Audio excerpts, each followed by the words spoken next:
Do you know your best and worst customer types? Every business owner should know that, but sometimes it's a little hard to do. So let me give you a few tips on how to do that.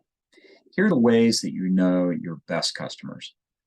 First of all, they pay full value for what you provide. Secondly, they pay on time.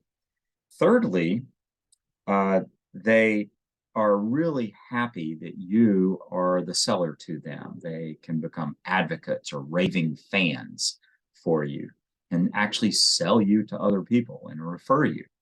And fourthly, you actually enjoy doing business with them.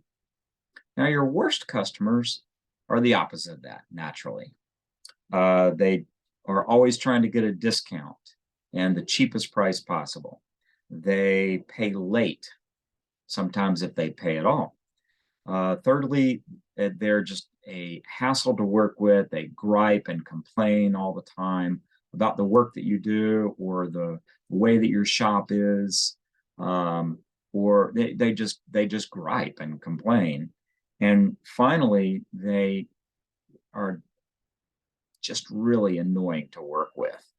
Um, and so if you go back over your customer list for this past year and you look at those criteria, you'll get a better idea of who your best and your worst customers are. Now, I like to grade them A, B, C, and D, and the A's are awesome.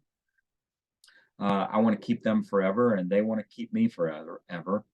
D's, because they're so much of a contrast, I could call them, just dead to me. I would prefer not to deal with them at all. The B's, we could call them the bread and butter.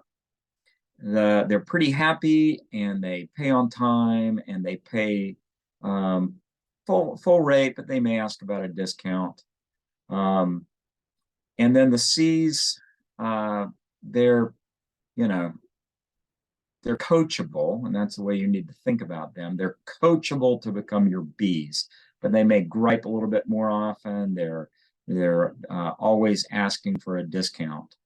And if you look at the profitability, you may find that there is a big discrepancy in A's, B's, and C's and D's. Now, if you've got D's and they're paying you really well, then they're probably not D's. They're probably C's, and you just need how to kind of coach them or help them pay on time and make it easier for them to work with you.